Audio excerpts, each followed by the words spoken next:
where the river remembers names.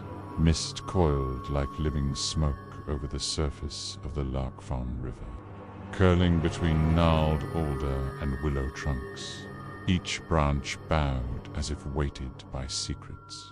Dawn pressed itself through the fog in soft ribbons of amber and silver, spilling light across the sleepy village, where stone cottages hunched against the chill of an early summer morning. The river murmured under its breath, rippling over dark rocks, carrying stories that no one dared to name aloud. In Larkfan, everyone knew that the river remembered. It remembered the footsteps of children, the laughter of lovers, the whispered confessions of those long gurnand. The river kept them like shadows folded into water. Clara returned to Larkfon after more than a decade, drawn by an ache she could not name, a longing that had gnawed at her chest through years of city life. Yet beneath the nostalgia lay something darker, a knot of fear she had buried deep, the memory of Eli, her brother, who had vanished when she was only 7. His absence had hollowed the spaces of her childhood, leaving echoes she tried to ignore. But each step back along the riverbank felt like being tugged into the current of memory, as if the water itself knew she had returned and demanded she face what she had avoided for so long. The river stretched before her, grey and quivering, reflecting the skeletal branches of trees and the uneven rooftops of Larkfon, their chimneys sending smoke in delicate spirals. Clara's boots sank softly into the damp earth, and each footfall pressed her into a dialogue with the past. She traced the wooden railings of the old ferry dock, smoothed by years of hands that had come before hers, and the touch carried a strange comfort, rough, familiar, and impossibly enduring. The air was rich with scent, wet earth, moss, the faint temps of river algae, and something else she could not name, a perfume of old memory that tugged at her chest and made her pulse quicken. A soft whisper drifted across the water, trembling like reeds in a gentle breeze. Clara. Her body stiffened. She squinted through the mist, but the river lay undisturbed, reflecting only sky and the faint shimmer of sunlight. Yet she felt the presence, a tug at the edge of her mind, pulling at her chest like a current beneath still water. The name Eli struck her heart with a sting that made her knees wobble. She closed her eyes, trying to steady her breath, and the river hummed, alive with invisible echoes of voices she had longed for and feared in equal measure. She wandered the riverbank every morning, following the meandering path as if the earth itself guided her. Willow branches brushed her arms, sending shivers down her spine, and the damp grass clung to her shoes. One morning, she found a small wooden boat, half submerged and moss-covered, tied to the dock with fraying rope.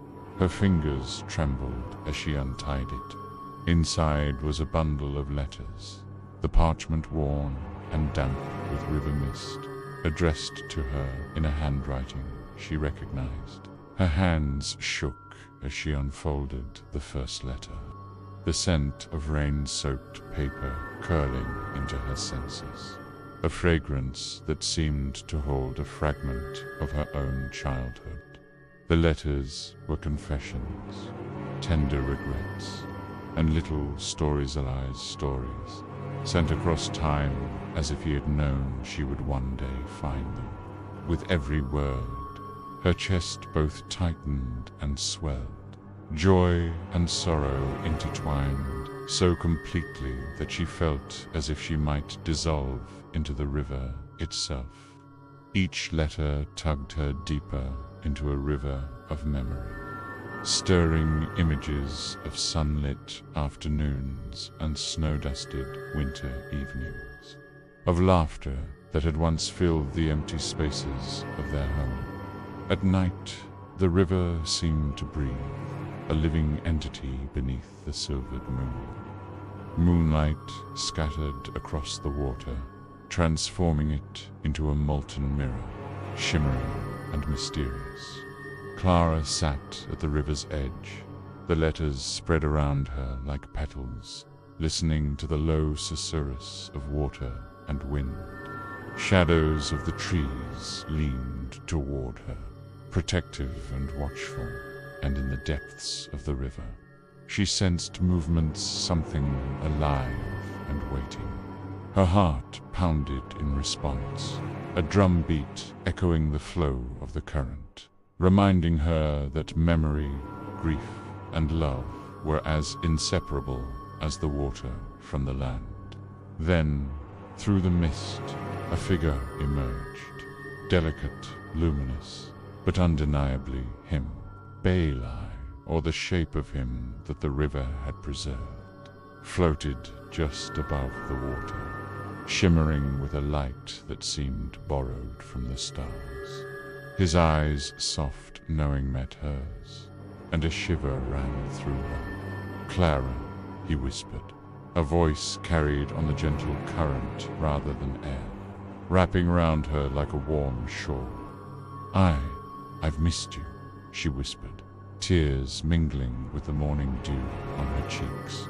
The shadow smiled faintly, nodding, and the river itself seemed to pulse in approval, bending and glimmering in rhythm with their shared memory.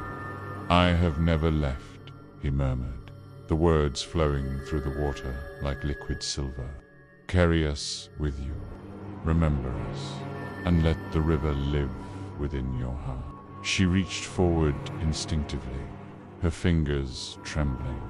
When her hand hovered over the water, a ripple danced across the surface, and for a fleeting heartbeat, she felt his soft warmth, a pulse beneath her fingertips, as if the river itself had taken form. Her chest ached, a sweetness laced with sorrow, as she realized that she could never truly let go.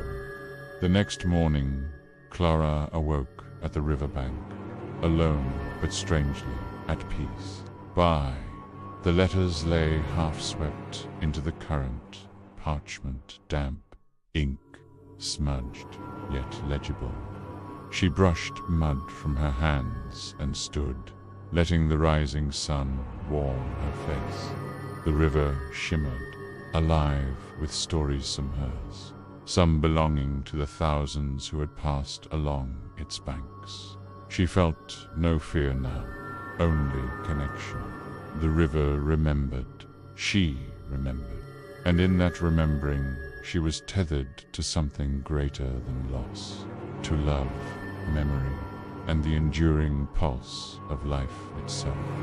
Every day thereafter, Clara walked the river's edge, naming aloud the voices carried in its currents: Eli, Mari, Thomas, Grace.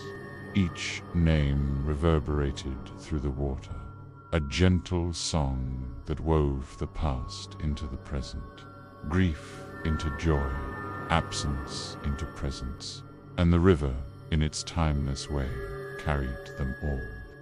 She knew now that memory was not something to be feared, but something to nurture a living, breathing thread connecting her to those she had loved and would continue to love forever.